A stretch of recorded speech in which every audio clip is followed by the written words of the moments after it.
Hi and welcome back. In this lesson, we'll learn how to use the frame tool. So let's go and open your project file. So frames are the equivalents of artboards. If you're designing for a specific device or screen size, you might want to create a container for your design. This is where frames come in handy. So let's go and pick our frame tool on the toolbar or use the F shortcut keyboard and click and drag to draw your frame in the canvas. You can also pick the frame tool and go to the sidebar and select one of the pre-sized frames. So Figma has a collection of pre-sized frames for most popular devices screen. So it makes it easier to create an artboard that fit a specific device screen. So let's pick, for example, iPhone 14 frame size. Next, we can create nested frames. So we can create a frame inside a frame. This is called nested frames. So here I have created a new frame inside my iPhone 14 frame. Let's go to the fill section and change its color. Okay. So here in the frame section, we have all the options of our frame. So first we can change again the size of our frames from pre-sized frames. Okay. We can rotate our frames from horizontal to vertical. We can resize to fit our frames to its content. So here, go back, Command C, and we can change the position of our frame. And here we can change the size manually. This is the width and this is the height. If we toggle this button, which is constraint proportion, we can change the width and the height proportionally at the same time. We can also rotate our frame and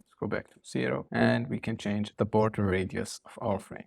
If we click inside independent corners, we can change the border radius one by one. And one last option, which is the clip content. By enabling clip content, any part of an element that falls outside the bounds of the frame will be hidden. For example, if we position part of our frame on the outside of the main frame, it will be invisible. Now, if we check or uncheck the clip content, the part that fall outside the bounds of my frame will be visible. So that's basically it. Next, we see some use cases. Frames example. Here I have created with a frame, I created a button, just a simple button, or a form control. I have created also a card, and we can create a full web page based on a frame. That's all for this section. In the next lesson, we'll learn how to create vector shapes. Thanks, and I will see you in the next lesson.